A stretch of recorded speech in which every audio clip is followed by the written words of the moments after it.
The mining ship, Eternal Dawn, drifted through the asteroid field like a metal ghost. Captain Kim Taman gripped the controls with hands that had seen too many years of hard work. His dark eyes scanned the debris field ahead, looking for anything valuable enough to make this trip worth the fuel. 50 years had passed since Earth burned. 50 years since the great war that scattered humanity across the stars like seeds in a storm. Taman remembered the blue skies of his homeworld, but those memories felt like dreams now. Earth was gone. The aliens had made sure of that. The collective ruled the galaxy now. 12 different alien species working together to keep the remaining humans in their place. Most humans worked in mines, factories, or farms. They were slaves in everything but name.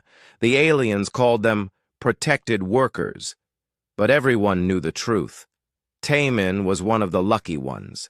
He had his own ship and could travel between worlds. The aliens allowed it because he brought them rare metals from dangerous places where their own people would not go. It was not freedom, but it was close enough. His scanner beeped. Something large floated ahead in the darkness between two spinning asteroids. Taman pushed the ship forward, its engines humming softly. As he got closer, he could see it was not a rock or piece of metal. It was a pod, a human cryogenic pod. What the hell? He whispered to himself. The pod was old, but still working. Frost covered its clear window, but Taman could see a shape inside, a person. The pod's computer was still running, keeping whoever was inside alive in frozen sleep. Taman had found many things in space over the years. Broken ships, lost cargo, even dead bodies, but never a working cryopod. These things were expensive and rare. Nobody just threw them away. He brought his ship close and extended the cargo arm. The pod was heavy, but his equipment could handle it. Soon it was safely inside his cargo bay. Taman put on his spacesuit and went to look at it up close. The nameplate was damaged, but he could read part of it. Dr. Lee H. The rest was scratched away. Below that were symbols he recognized as part of Earth's old medical service. This pod had come from Earth. But that was impossible. Earth had been destroyed 50 years ago. Taman connected his computer to the pod systems. Information flowed across his screen. The pod had been drifting in space for decades. Its power was almost gone. In a few more hours, the person inside would die. But there was something else in the data that made Taman's blood run cold. According to the medical readings, the person in the pod was female. Human females were extinct. Everyone knew that. The war had killed them all. The aliens had made sure of it. They understood that without women, humanity would die out in a single generation. The last human woman had died 30 years ago on a prison world far from here. Yet, the scanner did not lie. The person in this pod was a woman, a human woman. Taman stared at the pod for a long time. He knew what he should do. He should report this to the authorities. The aliens would pay him well for turning in a human survivor, especially a woman. It would be enough money to buy a better ship, maybe even a small house on one of the colony worlds. But something stopped him. Maybe it was the memory of his sister, who had died in the war. Maybe it was the thought of the last spark of his species dying alone in the dark. Or maybe he was just tired of being afraid. He began the wake-up process. The pod hissed as it opened. Warm air flowed out, carrying the smell of medical chemicals. The woman inside was young, maybe 30 years old. She had black hair and pale skin. Her breathing was slow but steady. It took an hour for her to wake up fully. When she opened her eyes, they were dark brown and full of confusion. She tried to sit up, then fell back down as her muscles remembered how to work. "Where?" she whispered. Her voice was weak from the long sleep. "You're safe," Taemin said in Korean. "You're on my ship." She looked at him with surprise. "You're human?" "Yes." "My name is Kim Taemin. What's yours?" "Lee Hana." She tried to sit up again, more slowly this time. "What year is it?" Taemin told her. He watched her face change as she understood how much time had passed. 50 years. Everyone she had known was gone. "The war?" she asked. "We lost. Earth is gone. Most humans are dead or slaves." Hana closed her eyes for a moment. When she opened them again, they were filled with a strength that surprised Taemin. "How many human women are left?" Taemin did not want to answer, but she deserved the truth. "None. You're the last." She was quiet for a long time. Then she asked, "What do you know about Project Genesis?" Taemin had never heard of it. He told her. So Hana smiled, but it was not a happy smile. "Then maybe we still have a chance." Before Taemin could ask what she meant, his ship's alarm started screaming. The scanner showed 3 large ships approaching fast. They were collective enforcer vessels, armed and dangerous. "Someone knows you're here," Taemin said. "We need to run."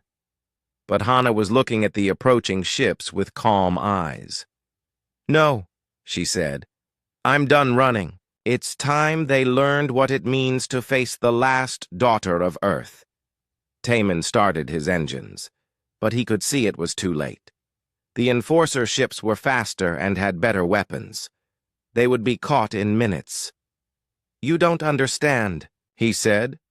"They'll kill us both. Or worse, they'll take you alive." Hana stood up from the cryopod. Her legs were shaky, but her voice was strong. "Let them come. I have something they want, something they need, and I'm not going to give it to them easily." The first plasma blast hit Taemin's ship, shaking it like a toy. Warning lights flashed red across the control panels. More blasts followed, each one closer than the last. But as the enemy ships closed in, Hana was not afraid. She was planning. For 50 years, she had slept while her species died. But she was awake now, and she carried knowledge that could change everything. The galaxy was about to learn that humanity's last woman would not go quietly into extinction. She would fight, and before this was over, she would make them all kneel. The enforcer ships surrounded Taemin's vessel within minutes. Their weapons stayed locked on target, but they did not fire again. A voice came through the communication system, speaking in the harsh language of the Rakthani. "Human ship, you will surrender immediately. Prepare to be boarded." Taemin looked at Hana. She was still weak from the cryo-sleep, but her eyes were sharp and focused. "What do we do?" "We give them what they expect," she said quietly. "A scared human with nowhere to run." The boarding tube connected to their ship with a metal clang. Heavy footsteps echoed through the corridor as alien soldiers entered. The Rakthani were tall creatures with gray skin and 4 arms. Their leader wore the black uniform of a collective commander. "Where is the female?" the commander demanded, in broken human language. Taemin pointed toward the cargo bay without speaking.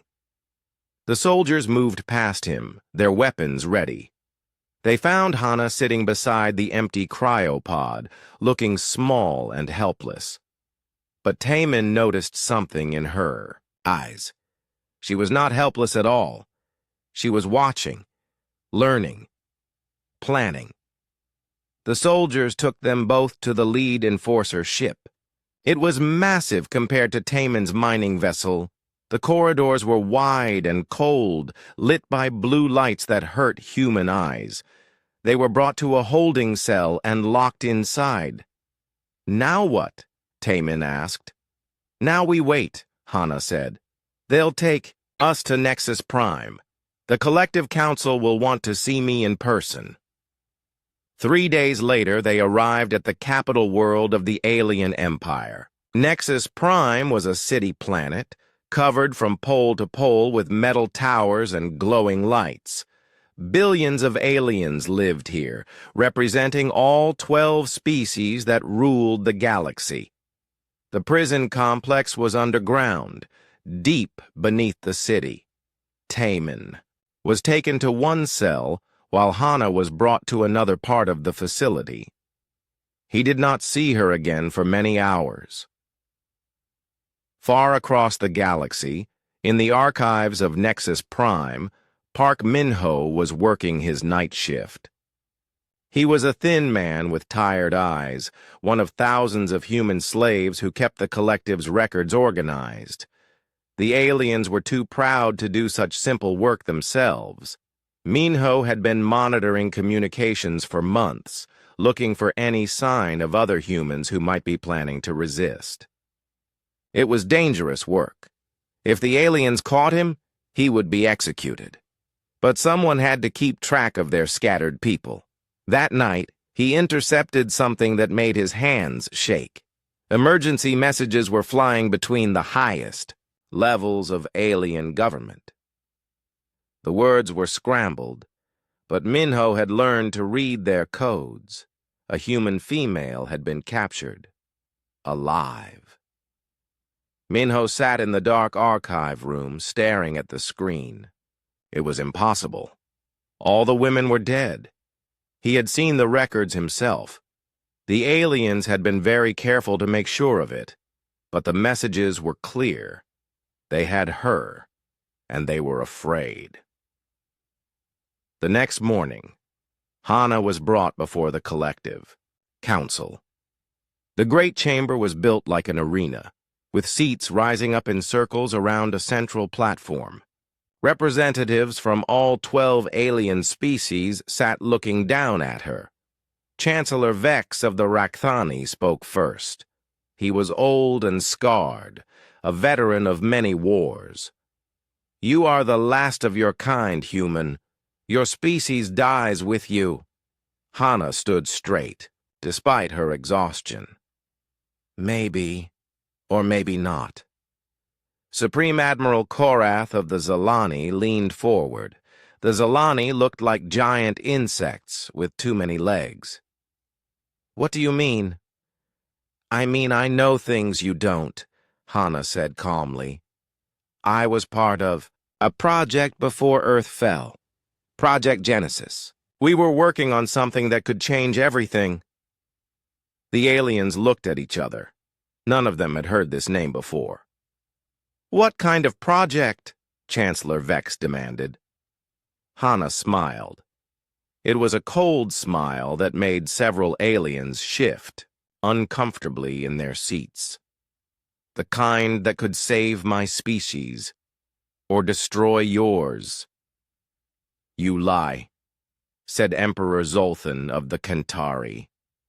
His people were the most violent of the collective races. "Humans have no such power, don't we?" Hana asked. "You were so busy killing us that you never stopped to wonder why we survived on so many different worlds, why we could adapt to places that would kill your people, why we were harder to defeat than you expected." She walked slowly around the platform, looking up at each alien leader in turn. "We studied you, all of you. We learned how your bodies work, how your genetics function, how your species reproduce, and we found your weaknesses." The chamber was very quiet now. Even the guards had stopped moving. "Before Earth fell, we created something special, a genetic weapon that could target any species in the galaxy, make them sick, make them unable to have children, Make them die slowly while they watch their worlds empty. Chancellor Vex stood up. You would not dare use such a thing. Wouldn't I? Hana asked. I'm the last woman of my species. You've already killed everyone I ever loved. What exactly do I have to lose? Supreme Admiral Korath's voice was sharp with worry. Where is this weapon? Hana touched her chest. Inside me. Written into my genetic code, part of my DNA. You can't take it without killing me, and if I die... She shrugged. Well, let's just say there are other humans out there who know how to read the message I carry. This was not entirely true. The other humans knew nothing about Project Genesis, but the aliens did not know that. In the archive facility, Park Min-ho had been listening to the trial through hacked communication channels. Every word Hana spoke was being recorded and transmitted to hidden human settlements across the galaxy. He began typing rapidly, sending coded messages to every human contact he had. The words were simple, but their meaning was clear. The last. Daughter lives. She carries the future. Prepare for what comes next. On the mining world of Kepler 442b, Park Ji-hoon received the message while working deep underground. He was a strong man with scars on his hands from years of hard labor. He read the words twice, then quietly passed them to the human worker next, to him. On the prison planet Kalos VII, Choi Do-hyun was breaking rocks when the message reached him. He was young but tough, a survivor of many alien punishments. He memorized the words and began planning.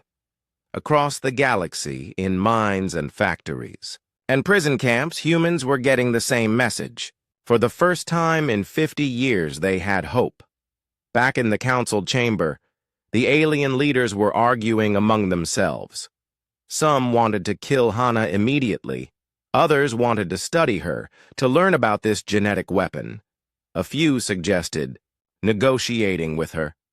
Chancellor Vex finally called for order. What do you want, human? Hana's answer was simple and clear. I want my people free. I want a world where humans can live without fear. I want the collective to leave us alone. And if we refuse? Supreme Admiral Korath asked. Hana's smile grew wider. Then you'll learn what Project Genesis really means. And by the time you understand, it will be too late to stop it. The aliens looked at each other with growing fear.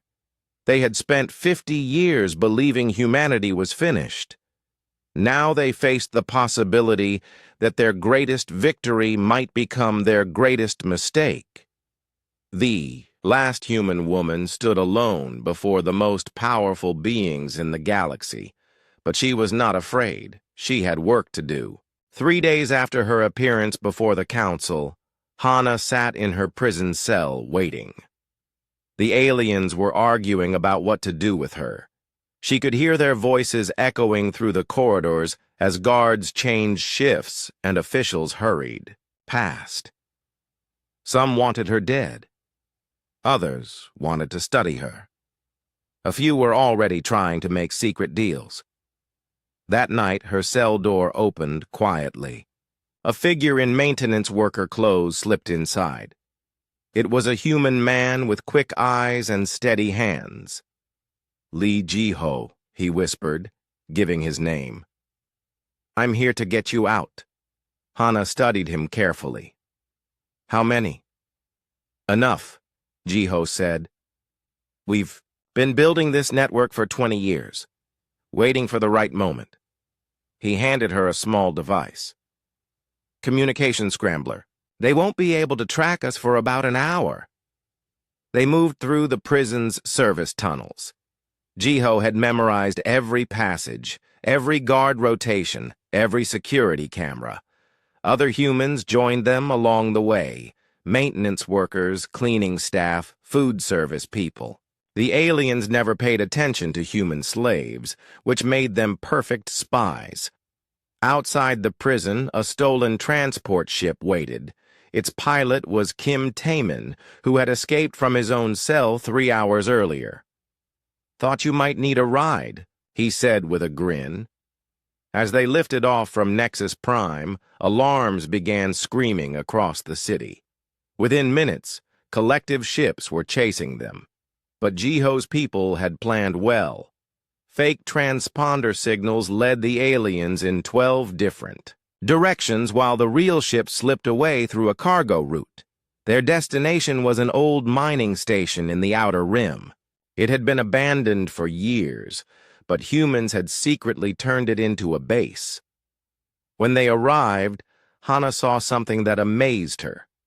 Hundreds of humans were there, all working together. Men who had escaped from prisons, mines, and slave colonies. Engineers, soldiers, doctors, teachers, the scattered pieces of her species coming together at last. The station's command center had been built inside a hollowed-out asteroid. Computer screens showed the locations of human settlements across the galaxy. Red dots marked collective military bases. Green dots showed friendly alien populations.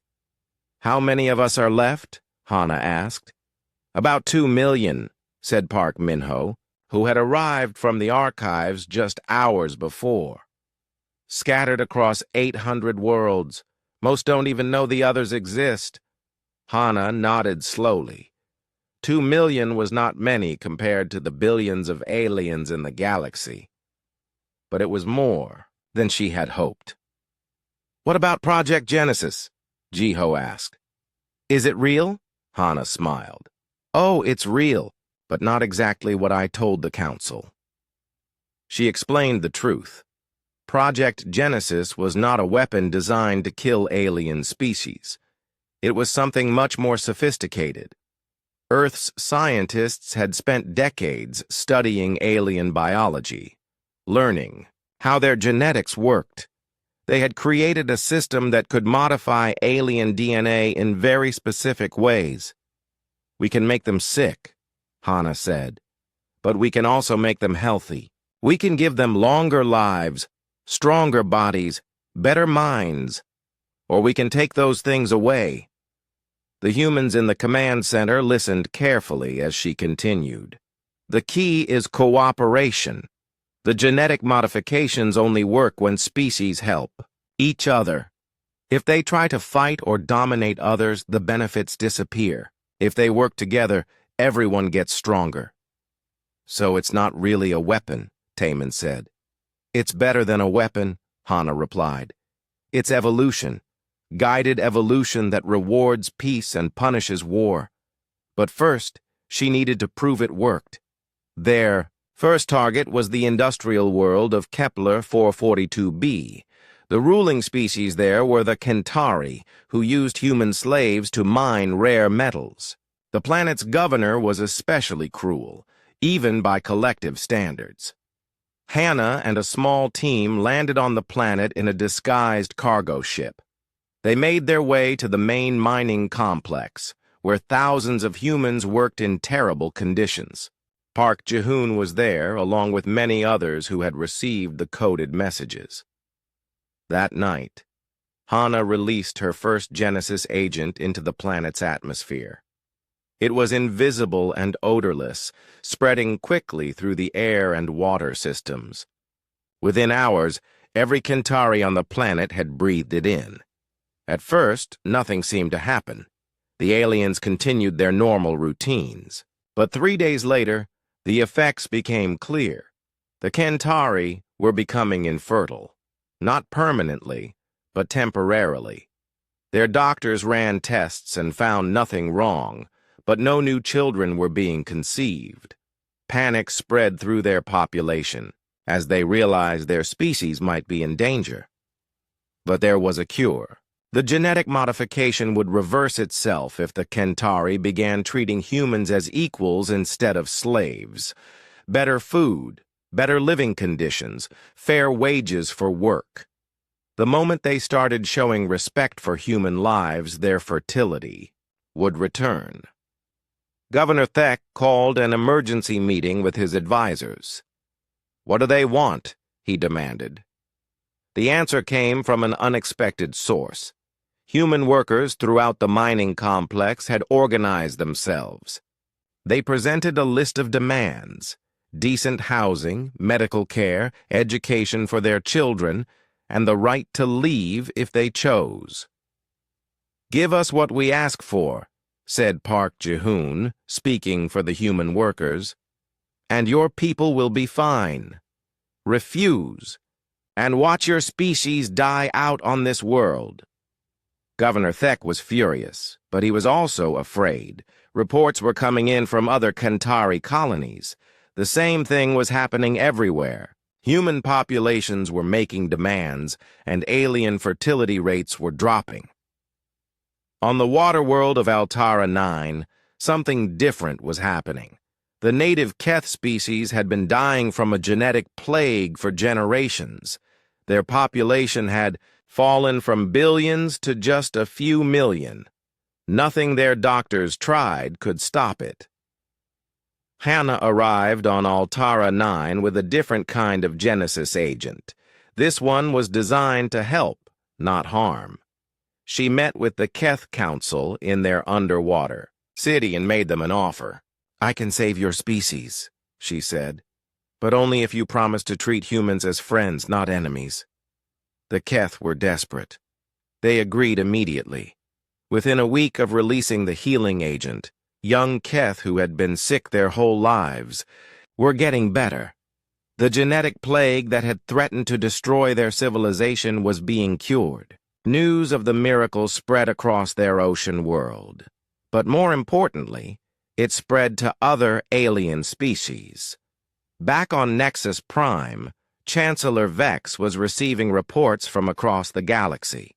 Some alien populations were losing their ability to reproduce. Others were being cured of ancient diseases, and everywhere the pattern was the same. Humans were involved, and cooperation was the key. "She's doing exactly what she threatened," Supreme Admiral Korath said during an emergency council session. "But it's not what we expected.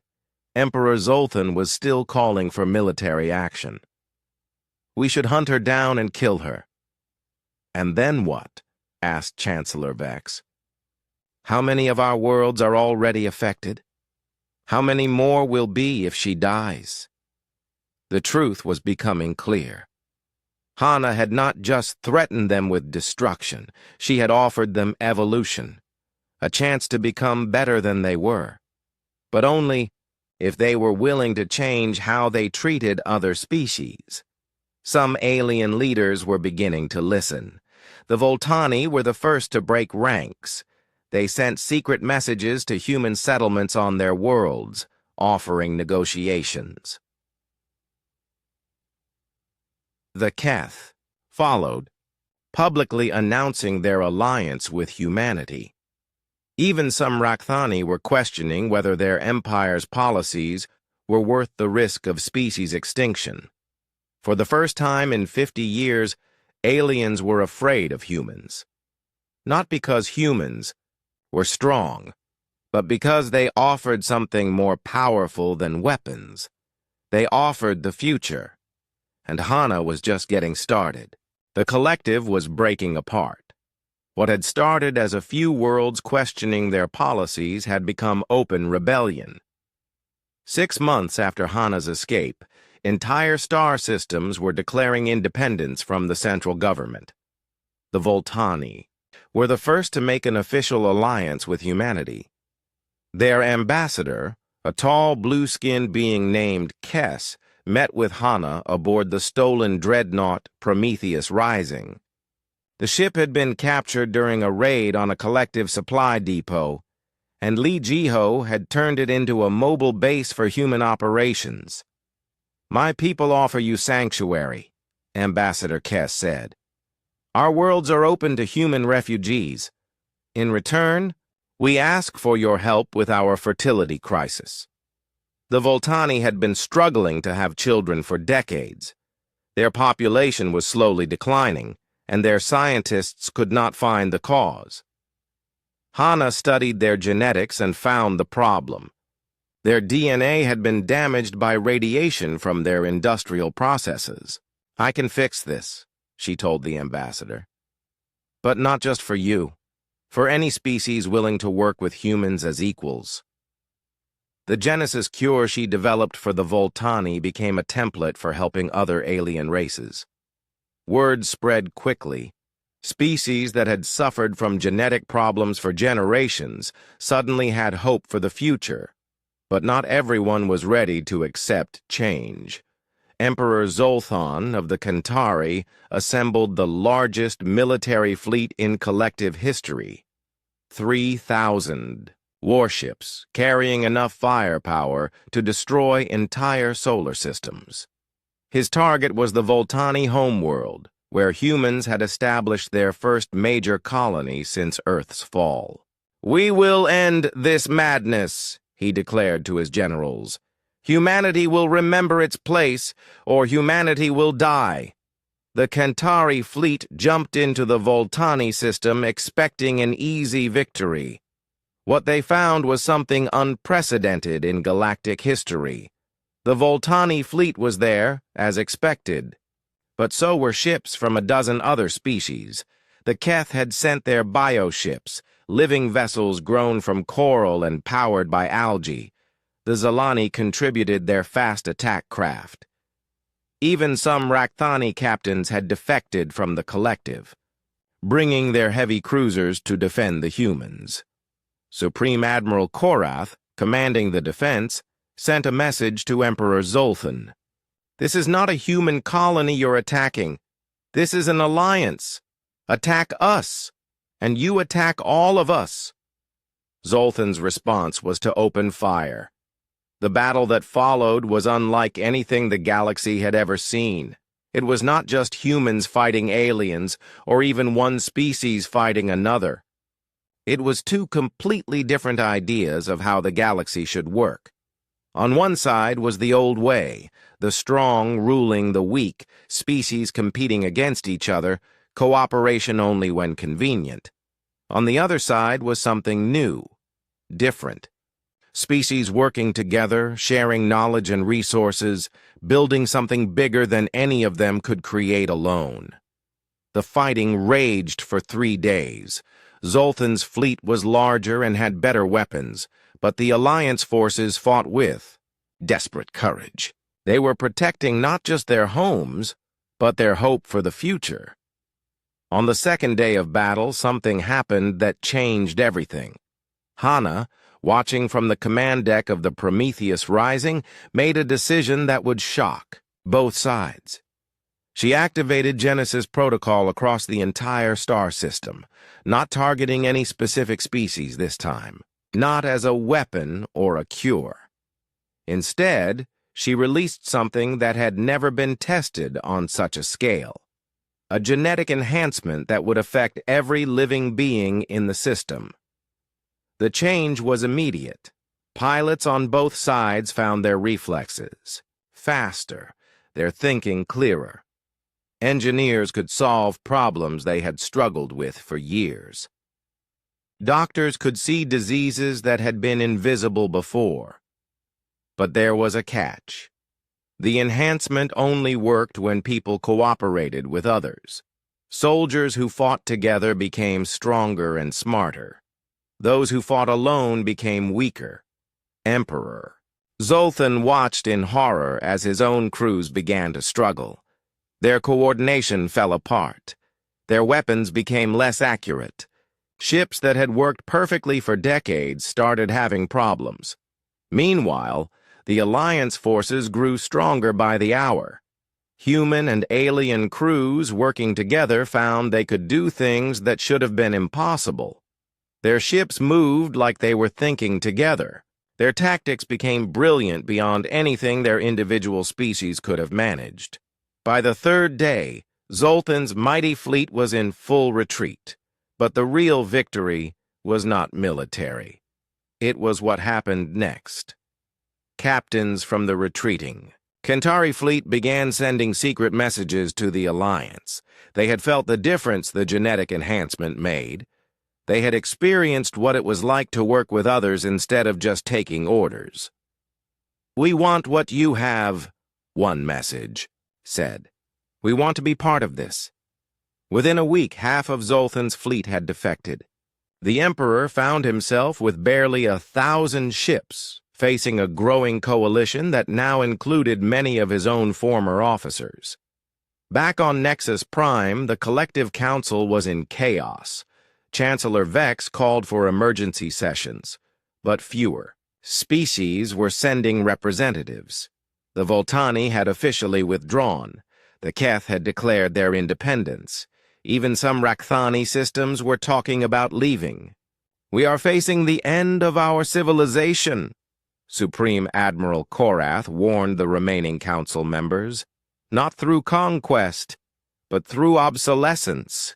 They are offering something we cannot match." That night, Chancellor Vex received a personal message from Hana. It was short and simple. "Meet me at the neutral station crossroads. Come alone. It's time to talk." Crossroads was an old trading post halfway between collective and alliance space. It had been neutral territory for 100 years, a place where different species could meet safely.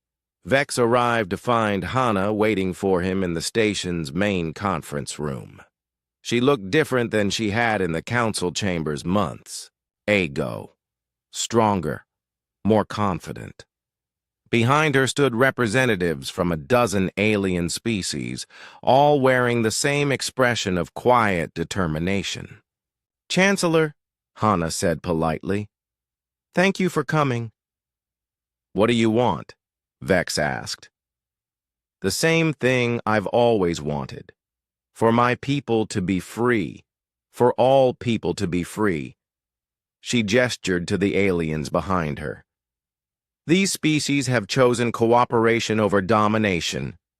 They're stronger for it. And if we refuse," Hana's smile was sad, but determined, "then you'll become extinct. Not because I'll kill you, but because you'll be unable to compete with societies that work together instead of fighting each other." She activated a holographic display showing genetic enhancement data from across the galaxy. Species that had embraced cooperation were thriving. Their populations were growing, their technology advancing, their people living longer and healthier lives. Species that clung to the old ways were stagnating. Their birth rates were falling, their innovation slowing, their societies becoming brittle and weak. This is evolution, Chancellor. Not the random kind that takes millions of years. Guided evolution that rewards the behaviors that make civilizations stronger. Hana leaned forward. "Join us, and your people can be part of it. Fight us, and watch them fall behind." Chancellor Vex looked around the room at the alien representatives. These were species that had been enemies just months ago. Now they stood together like old friends. "What exactly are you offering?" "Partnership," Hana said. "Real partnership. No one species ruling the others. No slaves, no second-class citizens. Everyone working together to build something better than what we had before." It was a simple offer. But Vex knew that accepting it would mean the end of the collective as it had existed for 300 years. It would also mean the beginning of something entirely new. Outside the station, more ships were arriving. Alliance vessels and collective ships, facing each other across the darkness of space. The next few hours would decide whether the galaxy's future would be built on cooperation or conquest. The choice was no longer just about humans and aliens.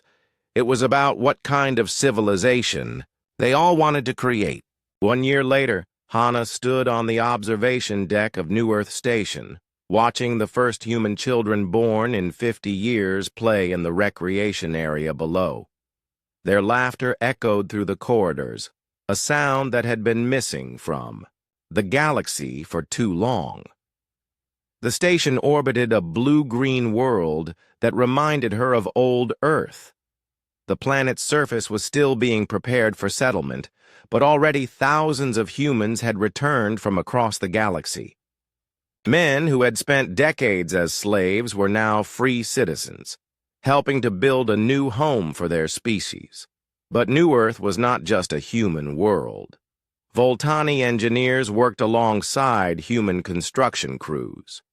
Keth scientists shared their knowledge of ocean farming. Even former collective species had sent representatives to help with the terraforming project. The galaxy had changed completely in just 12 months. Chancellor Vex had made his choice at Crossroads Station. After 3 hours of difficult talks, he had agreed to dissolve the collective and help create something new. The cooperative, they called it. A voluntary alliance where every species had an equal voice. Not everyone had accepted the change peacefully. Emperor Zoltan had fought to the end, gathering the most militant members of various species to make a final stand. But his rebellion had collapsed when his own soldiers began defecting. The genetic enhancements that rewarded cooperation made it almost impossible to maintain armies based on fear and domination. Now Zoltan was in exile on a distant world, writing angry memoirs that few people bothered to read. Kim Taemin, now promoted to Admiral of the Human Fleet, approached Hana as she watched the children play. His hair was grayer than it had been a year ago, but his eyes were brighter. "The council meeting is about to start," he said. "They're waiting for you." Hana nodded but did not move immediately. She was thinking about how much had changed and how much still needed to be done. The cooperative's first major challenge had come 6 months ago. A plague had broken out on 3 different worlds, affecting multiple species. In the old days, each species would have tried to save only their own people. But with Genesis Protocol active across most of the galaxy, cooperation was not just morally right, it was biologically necessary. The response had been incredible. Scientists from 12 species worked together to find a cure. Medical supplies were shared freely between worlds. The plague was stopped in weeks instead of the years it might have taken under the old system, but success brought new problems. Hana was no longer just the last human woman. She had become something like a genetic advisor to half the galaxy. Every day brought requests from alien species asking for help with their biological challenges. The responsibility was enormous. With her knowledge of Genesis Protocol, she could literally guide the evolution of entire civilizations. She could make species smarter, stronger, longer-lived. She could solve genetic problems that had plagued aliens for millions of years. But she could also make mistakes that would affect billions of lives. In the council chamber, representatives from 43 different species had gathered. The room was designed like an amphitheater, with no single seat higher than the others. Every species, from the mighty Rakthani to the smallest insect like Vorthok, had an equal voice. The main topic today was the most important decision the cooperative had faced yet. Long-range scouts had detected signals from beyond the galactic rim. Other galaxies, with their own civilizations and their own problems. "The question," said Ambassador Kess of the Voltani, "is whether we're ready to make contact." Some species wanted to wait. They argued that the cooperative was still new, still learning how to work together. Making contact with alien galaxies might create problems they were not prepared to handle. Others believed they had a responsibility to share what they had learned.